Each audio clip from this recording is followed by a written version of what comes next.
Museum, conference room, 314 Umpqua Road, Fairfield, Connecticut, the Land Acquisition Commission. This is our fourth quarter meeting, Wednesday, October 4th, 2023, 6:16 p.m. In presence here we have Rob Wilkins, Adam Goodman, Sandra Marshall, and Ted Zane, which is a quorum. Call to order. Pledge of allegiance. I pledge allegiance to the flag of the United States of America and to the republic for which it stands, one nation, under God, indivisible, with liberty and justice for all.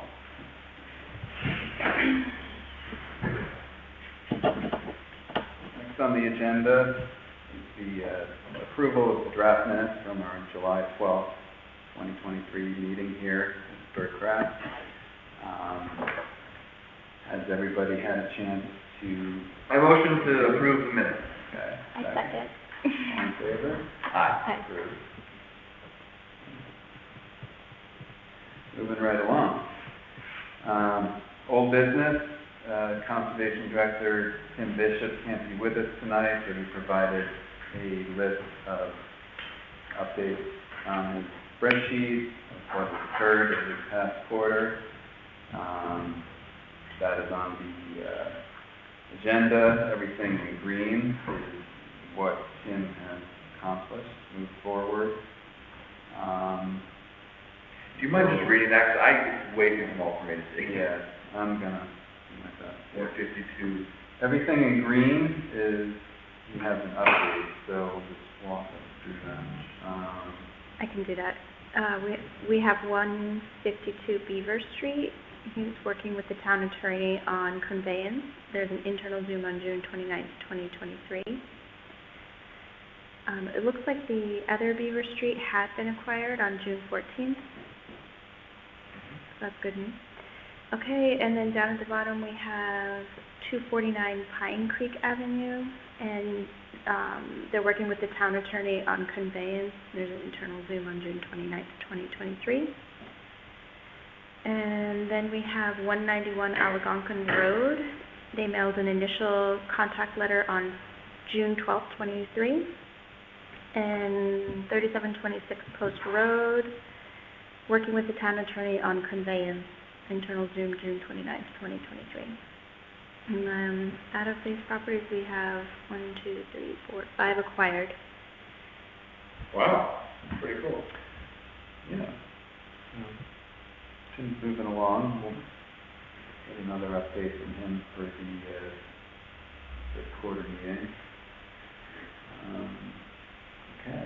Do we know how many acres we need to get to the stated target of acres per person? No. Well, it depends on two things. First, population. Right. But the other problem is the definition of open space. What is counted? Is it beaches? Right. Is it golf courses? Right. You know, so the inventory of how much we have, it's still a good mission. 70 acres per 1,000 people? Mm-hmm. What it is? It's about 62,000 people, maybe. So I don't think we've met it, but I guess it just depends how many properties. Like, if it's deed restricted, conserved property, I think it's often much less. You know, but beaches I would think would count, right? Yeah, because the public can use them. Yeah. Whereas the golf course. Golf course is private, yeah. right. So public use. What about ball fields, like public school ball fields? Okay. Probably not. I guess the point is it's a bit of a amorphous number. So maybe, Recreation. and the reason I'm asking is acquiring 4 acres something we should feel great about? Like, or if we acquire 4 acres a year, you know, are we gonna, like, Good question. not keep up even with population growth? I just don't know. Maybe we can ask Tim, as part of his team, to propose a definition. I mean, part of the problem is really the fact that we're talking about the coastline. We're talking about an area that is overdeveloped, and there's,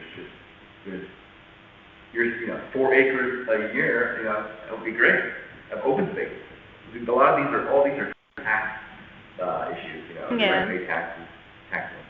I think the issue, at least in Fairfield, is that there's only so much land, but it gives us a good goal. I know we've talked about this before, think about it before you came along, that the previous commissioner, Mike Widmer, had gone through and created an Excel spreadsheet, which I can share with you, I know we've all seen it, where he literally goes through and creates all these different tabs with land trust land, Audubon land, town land, private land, and basically summarizes it all and tries to figure out, how much we actually have versus how much we, and the answer was, but he didn't want to, it's not necessarily you don't want to work yourself out of the job either, Well, but it's good to know. yeah, look, if there's more important things that we should be working on, and that the town should be working on, Yeah. Tim, should be working on, that's good to know, right? I'll say with everything, if you include all the possible Right. definitions of open space, I think that we are pretty close to the number. Okay. And then it's really just a matter of, if that's true, then it's a matter really of keeping up with population growth, right? Acquiring. Yeah, but I don't think, how much is population is really fluctuating. I know Growth It's a little, it's been growing a little. Less a Growth year. is, But maybe a couple thousand more. a year. A couple of years. Yeah. Yeah, but that puts us in a position where, our goal would be a couple thousand to be 140 acres. Yeah, Right? yeah, which is 4 acres a year for a decade. Yeah, So, yeah. yeah, Yeah, I don't think we should worry about this, yeah. meeting that number, because it's just with the amount of land available that we could acquire. It's just good to revisit every once in a while, our formation and everything like that. I can appreciate that conversation.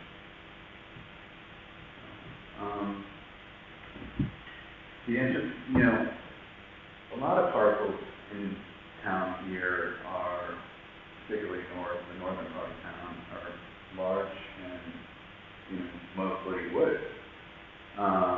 And, I'm sure you guys have discussed this as far as, like, how does it come in fruition, like a way to get, a subdivided parcel where we get, like, the woods of, like these developments.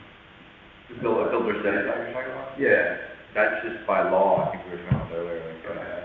Yeah. I think there's a statute, I could be wrong, and I'd like to find that out, but I think there's a statute that defines the size and the value that you would assign to it. What was it, 10% of the appraised value? Right, which is, not the subdivided 5 lot value, it's the pre-subdivided value, which is much lower. Mm-hmm. I'm just thinking in terms of, like, you have somebody who wants to donate, they have 4 acres, and they want to donate to, for one reason or another, to protect it from development, to reduce their tax bill. How do we get in touch with those people? And, is this an easy process for them to do that? That's been discussed here, but... I think it's an easy process by contacting conservation. The problem is public knowledge that it is a possibility. You mean for the tax benefit for themselves? If it can't be developed, because most people are going to... they have 4 acres, they're conservation. They Yeah. want, they want to donate it to the town. But they're not sure, like, how it would work. It's pretty simple with them. What would be the motivation? It's just their love of the land? Because there's, like, if they have 4 acres, they're donating half of it? What do you... Yeah. So they're donating building half, they're keeping building one the other half. half, like whether they have an existing house there or, they want to build someday. But they have too much acreage. That's what I'm thinking is there's like a lot of lots that are big, that we could get, they're private lots that we can, get a portion of it somehow, if we had an interest. I mean, I guess first question is, do we wants those lands. I think so. I think it's, It depends on what value they add. well, And if they it's would just in a be, neighborhood, they would be, you know, wildlife. but it wouldn't Obviously would. if it's connected to another area, perhaps, or there's a Connected, yeah. corridor, Yes. but if it's just If an we isolated- identified like corridors of private land, like some, it might be any of that. I don't know. I mean, I personally would like to see more pockets, like Yeah. not connected. Like, I get your point, connected is more useful, for sure. But at the same time, I just feel like with all the development that I've seen over my tenure here, I would love to see more pockets of just standing trees. Like, we don't have to chop all the trees down. Right. And that's what I'm. So they can do several things.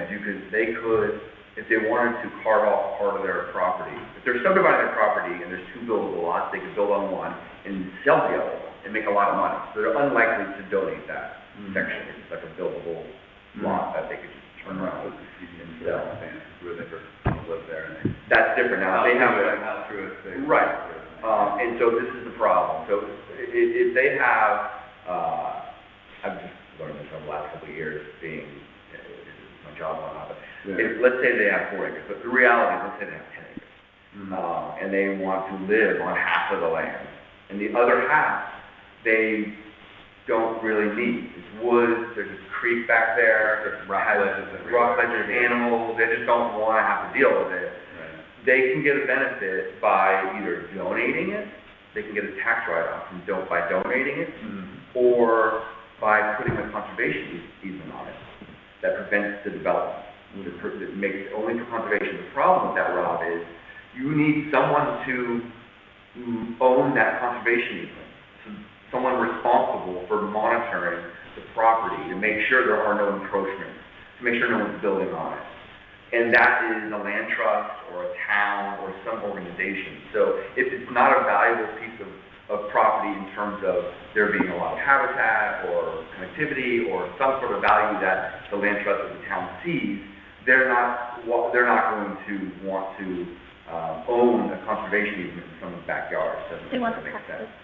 And they will, now it's not a set rule, but it is likely that if you are reducing the size of your yard or your property, that your town may assess less taxes.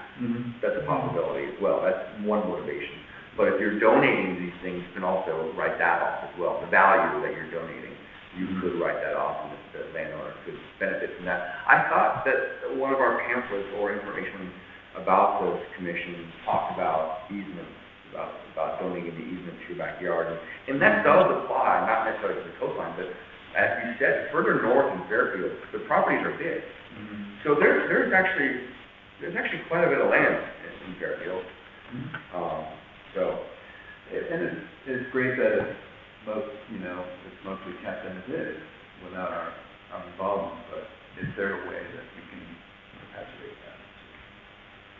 I share the point of view. I can tell you, as we fill in these little spaces, the 5-acre lots here and there, there's one on the corner of Oak Lane up here that was being discussed to do a farmhouse here.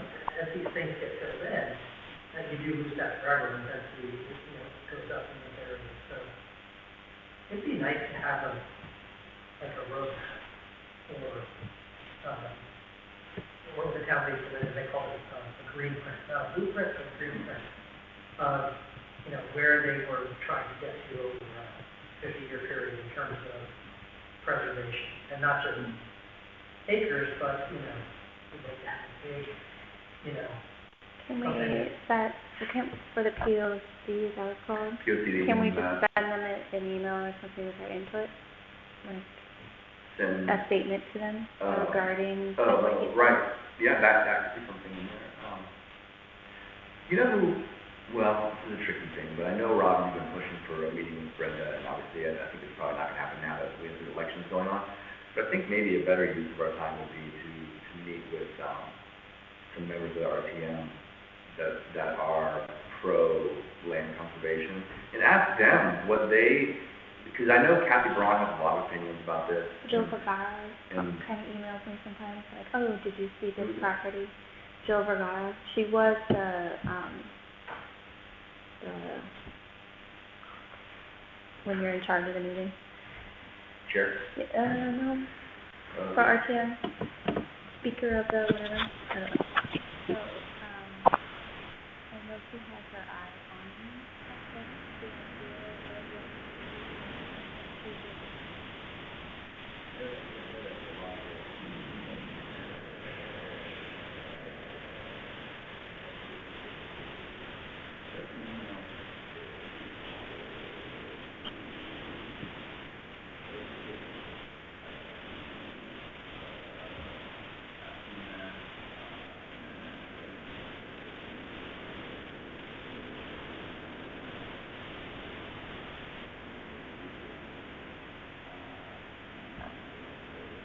I feel like they would like to hear it from us, this goal that we have of the numbers, the acreage per population.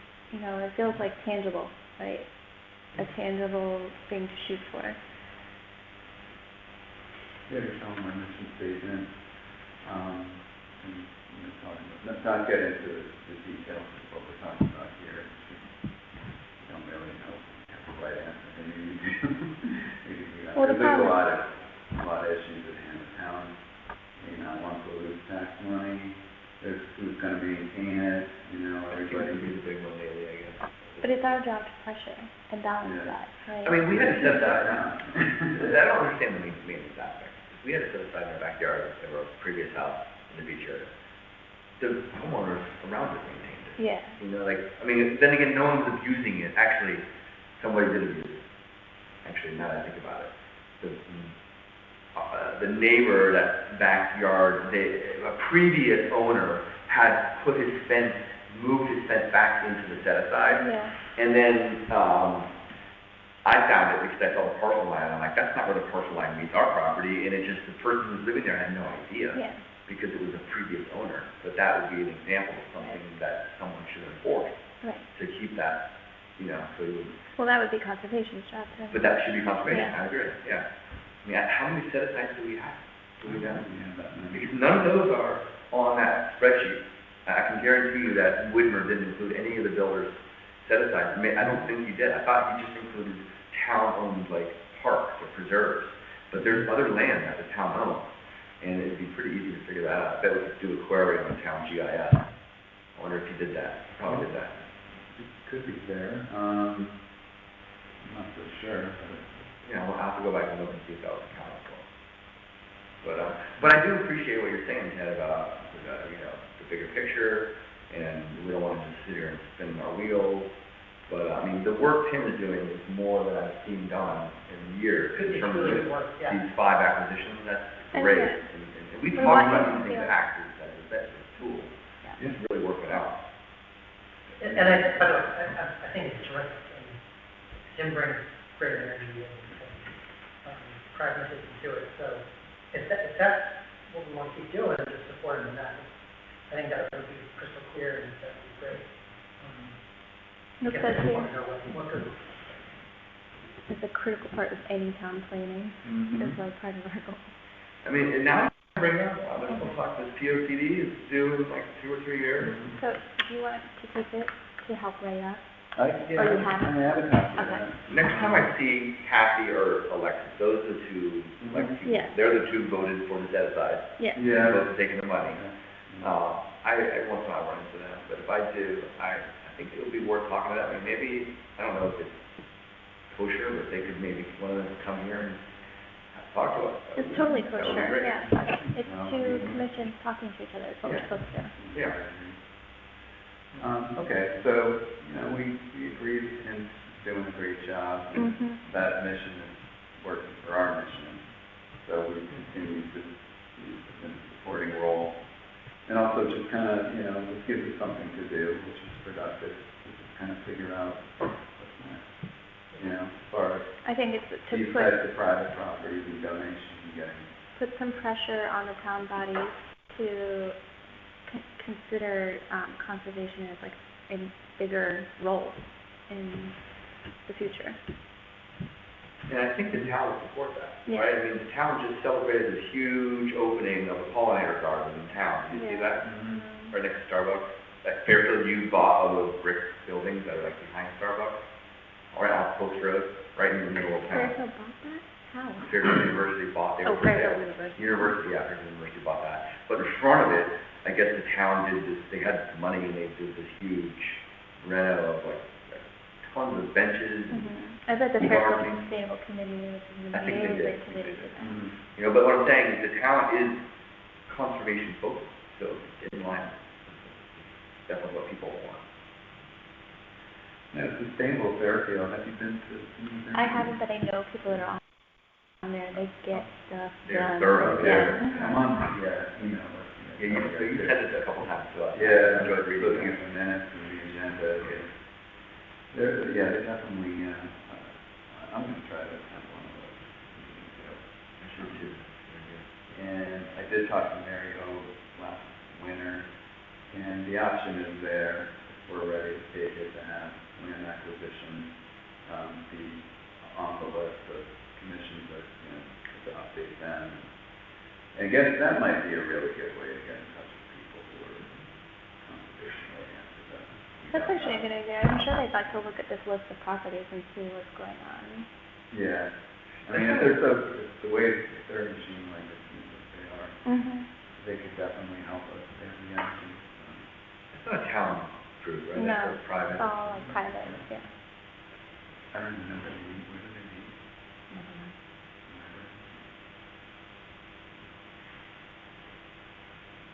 Okay, all right,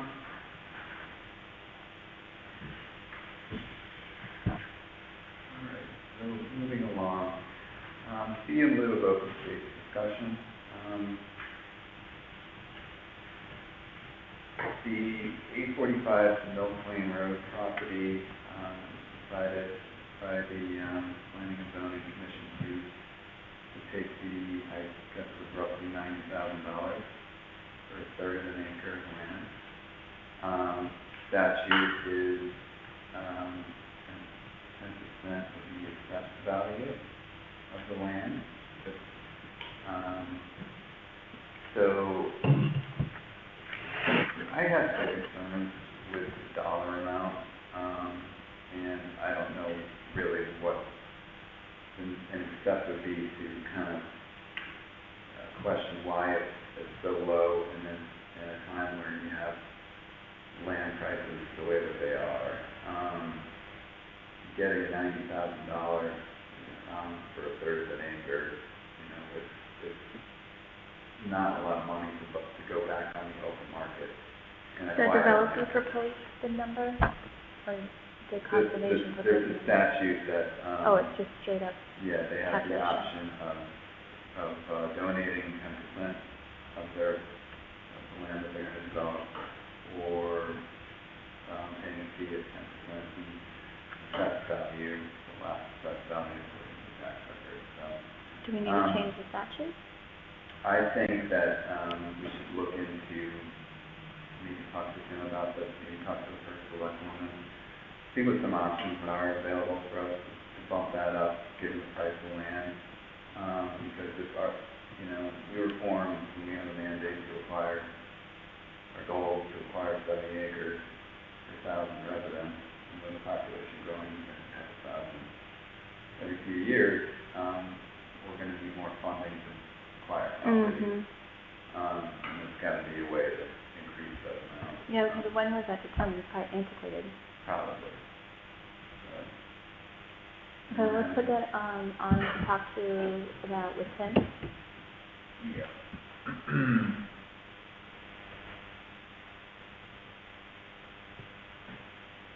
Anybody have any other thoughts on that?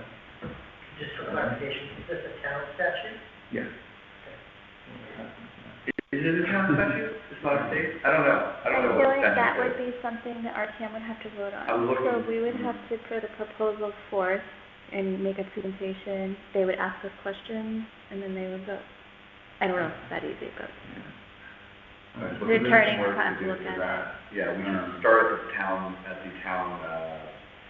planning, what is this document? The town, the zoning regulations. Mhm. There's Put specific, it in there. I don't know, I can't search on here for a word, but, yeah. I would start Yeah, there. this might take a while, but I think, it's a good focus for us to kind of see I agree. if there's an avenue to get some more funds, for open space acquisition through this route. So I think that I'm completely aligned with the objective, right? Mm. I don't know if the right answer is, make it more market value based, or make it more, rather than 10% of the pre-developed, assessment, make it 10% of the, post-developed, I don't know what the right answer is. But I think directionally I agree with you. And by the way, I think it's a great thing that we have the statute, Mhm. right? I mean, if it was, I think it was up to people who are developing these properties that does not have a statute for that, right? It would just make their job a little easier. So I think it's great that we have that statute, if we can, use that statute more effectively, to get closer to what, right now, I would be excited about that. Post development seems to be an interesting solution. I guess we just have to find out if there's a precedent for that. Page 97, section 26, open space subdivision plans is what I'm guessing. I've never read it before, but I'm guessing that's what it says.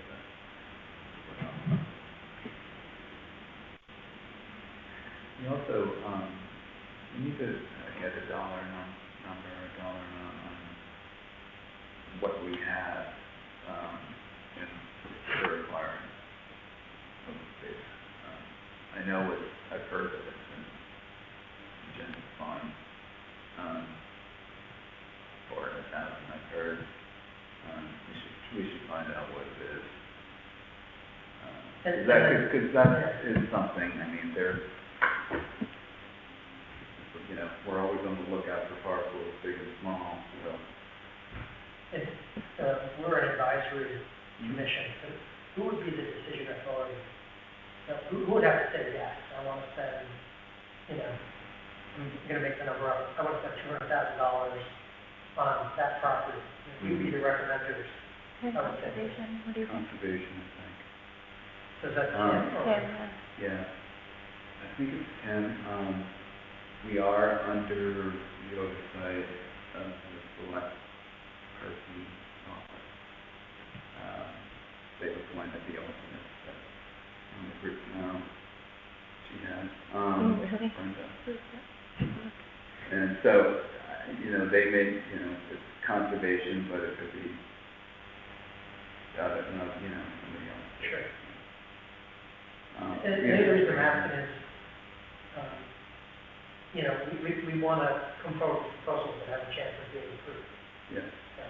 So just, with success in mind, how do we, make sure we're not looking at stuff that, going to hit us out there. Yeah, and the problem is always money, right? Property here is so expensive, so that would lend itself to we have to change the statute so that we have some sort of balance and power, that we have a chance to compete as a town.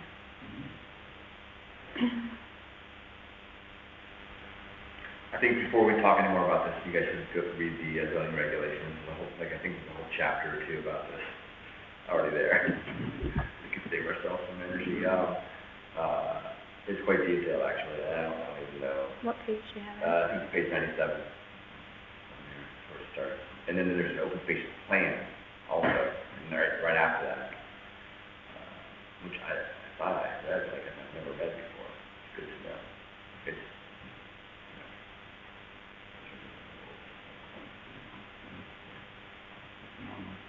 yeah, definitely. Yeah, we should all read that and talk about it next time. That's a good continuing conversation. Yeah. I think it's great. All right, productive, moving along here. Easy one, new business, scheduled 2024 meeting dates. In January, I know nobody wants to meet the first week of January. The second Tuesday of January. Yeah.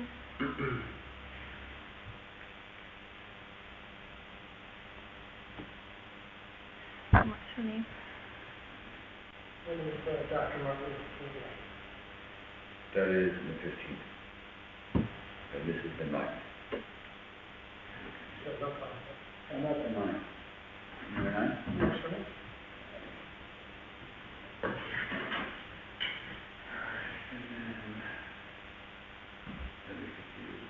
April 2nd, Tuesday, April 2nd.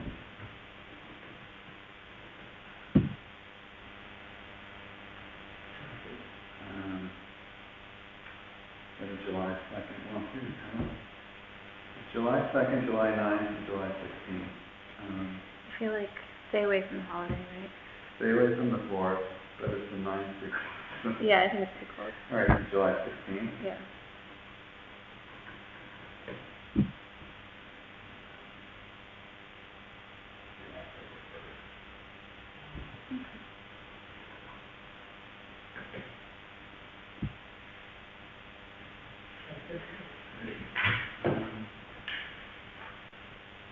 Any other new business? Anything you want to bring up? Anybody got any phone calls for some properties? I know, right? I haven't. I feel like there was big discussion about the ones, at Milton Road and Stilton together, Right. 3 acres, that was a farm or something, horses. What about? I just feel like they're gonna cut all the trees. Yeah. Even the last, didn't, So that's one. we all agreed that it didn't make sense to put the set aside, I thought, on that one. Yeah. But it was. We don't have a because of tree. the rock ledges on the side. Right, but I think I saw an updated plan of that included that, another house in that lot, in that wooded lot, where they didn't look like they could develop it, but. I mean, this is like right in the middle of this neighborhood, what are you gonna do? Like, what? People are complaining about the increased traffic, Oh, the thing everywhere. So bad. But what is happening, is it just more people living here? I don't, Yeah, well, all of New York has decided to move out to yeah, but country. there's not that much new house, that's what I don't understand. Well, they're building Is there? so many apartments. They Yeah, are. there is. It really is a lot. And Is there? there's- Where's going on? Black Rock for sure, and Okay, Black Rock maybe for I like, lost it. you I know, across from Barcelona is like gonna be 300. Oh, right. That's not up Right. and running yet, so. Right, and Reef Road, there's all the apartments going up right next to, you know, those Yeah. medical building, brick building that Yeah. redid. And then now the Metro train station, Right. and the downtown train station. Oh, shit, what are we gonna do And about there's a this? lot of properties where they are building like 4 units. How can you improve the infrastructure to handle the increased number of people? Because now it's just like, it's not even Friday afternoons that are bad, it's like every afternoon is horrible. Weird. I feel like I saw this coming. What? I just, everyone saw this coming, it's like, even in the schools too, like the population in the schools are only set to handle so many kids. Yeah, and you know, there's a big issue with school. Yeah. Teachers thing that's required of the state. Mm-hmm. We're getting way off topic. I want to bring up one thing briefly. Yes. I know it's gotten up here, but what is Pocket Park? I know, you know, it's isolated parcels, you said that you were interested in Mm-hmm. acquiring small isolated parcels. About, you know, No, potential ultimately, to develop them into Pocket it Park. would just be great if we could require these developers, like if you're gonna put 4 units here, you've gotta figure out a way to keep the trees at least, or, I don't know.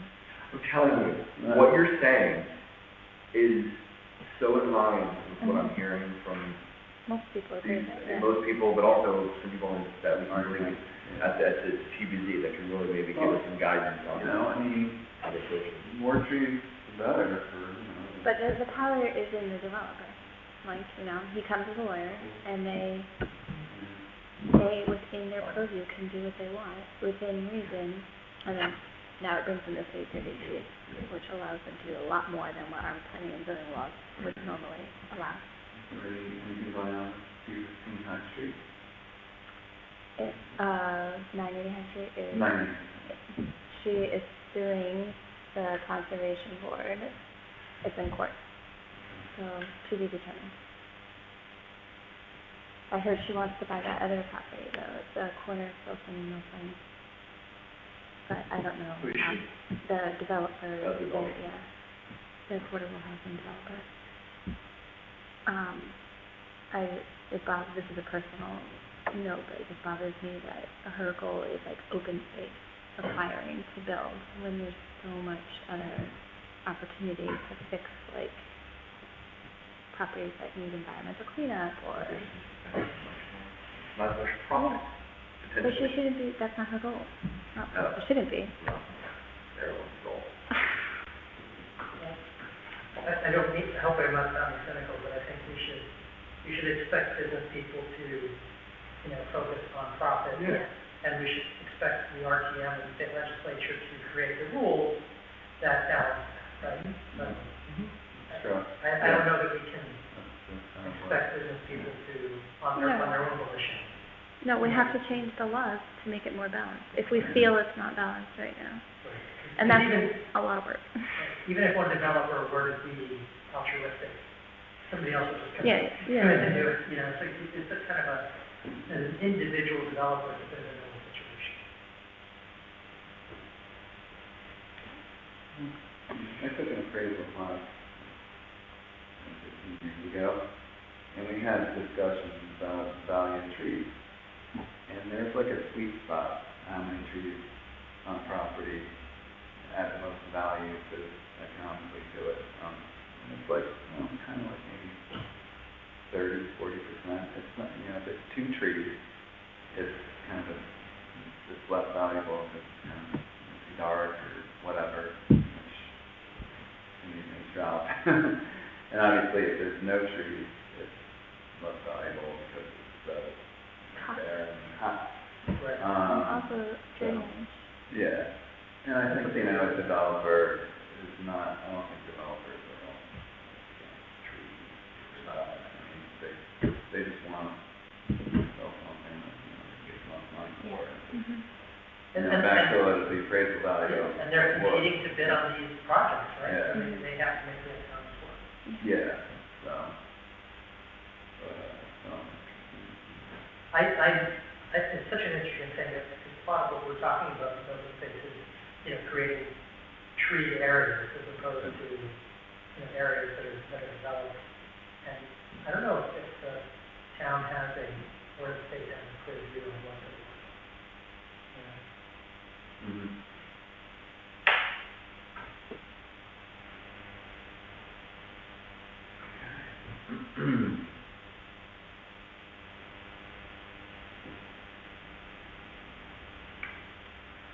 All right, any other new business, anything? Move on to adjourn, Second. all in favor?